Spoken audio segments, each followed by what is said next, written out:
Etika. Bacaan diinspirasi dari Injil Suci menurut Matius, bab 5 ayat 1 sampai dengan 12. Ketika melihat orang banyak, naiklah Yesus ke atas bukit. Setelah ia duduk, datanglah murid-muridnya kepadanya. Lalu Yesus pun mulai berbicara dan mengajar mereka. Katanya, "Berbahagialah orang yang miskin di hadapan Allah, karena merekalah yang punya kerajaan surga. Berbahagialah orang yang berduka cita, karena mereka akan dihibur. Berbahagialah orang yang lemah lembut, karena mereka akan memiliki bumi. Berbahagialah orang yang lapar dan haus akan kebenaran, karena mereka akan dipuaskan.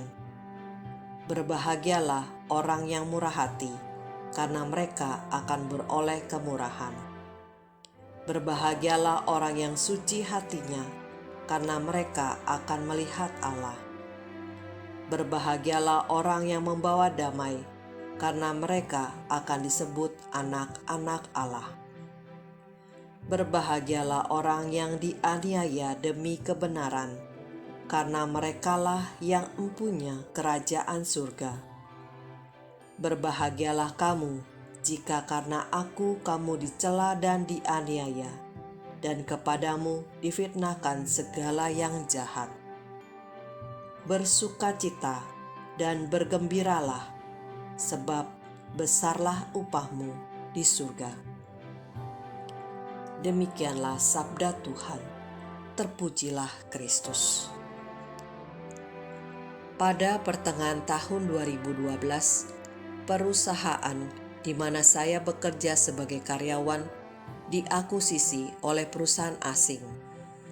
Mereka memperkenalkan visi dan misi serta nilai-nilai yang baru kepada seluruh karyawan yang masih dipertahankan, yakni menjadi perusahaan kimia kelas dunia dan yang bertanggung jawab meningkatkan keunggulan karyawan dan teknologi yang digunakan. Untuk diketahui, perusahaan yang dulu hanya menjaga plan tetap running, sehingga saya terlena masuk ke zona nyaman. Sedangkan bersama pemilik baru, banyak tantangan yang harus dihadapi, bukan sekedar agar plan running, namun dituntut efisiensi penggunaan sumber daya. Sehingga diperlukan modifikasi dan penambahan alat serta prosedur agar menjadikan kebiasaan seluruh karyawan untuk berhemat baik listrik, air, dan kertas. Bagian produksi ditargetkan menghasilkan produk dengan kualitas dan kuantitas yang prima dibandingkan dengan plan sejenis. Maka diperlukan komitmen seluruh karyawan untuk mencapai target itu, baik meningkatkan keterampilan maupun menyadari visi dan misi serta nilai-nilai perusahaan. Saya bersyukur karena dibangunkan dari tidur panjang. Saya menjadi bergairah untuk dapat melampaui semua tantangan yang ada. Sebagaimana Nabi Musa turun dari Gunung Sinai, membawa 10 perintah Allah kepada umat Israel. Demikian pula Yesus dengan kuasa ilahi membawakan sabda bahagia yang merupakan etika kerajaan surga bagi umat manusia. Etika dengan nada yang kontras atau bertolak belakang dengan pandangan dunia. Sesuatu yang baru dan berbeda dibanding berbagai aturan Taurat yang dikenal umat Israel. Yesus selalu membingkainya dengan pernyataan tentang kerendahan hati di hadapan Allah dan mempertahankan kebenaran walaupun mendapatkan penganiayaan, karena kerajaan surga akan menjadi miliknya.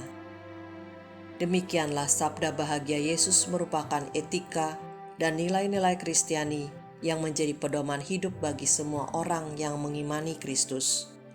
Nilai-nilai ini sungguh membanggakan. Berkat rahmat pembaptisan, kita telah diangkat sebagai ahli waris kerajaan surga. Maka sudah sepatutnya perlu menjalankan etika yang baru ini, walaupun tidak mudah dan penuh dengan tantangan. Tapi pada akhirnya hidup kita akan lebih baik. Marilah berdoa.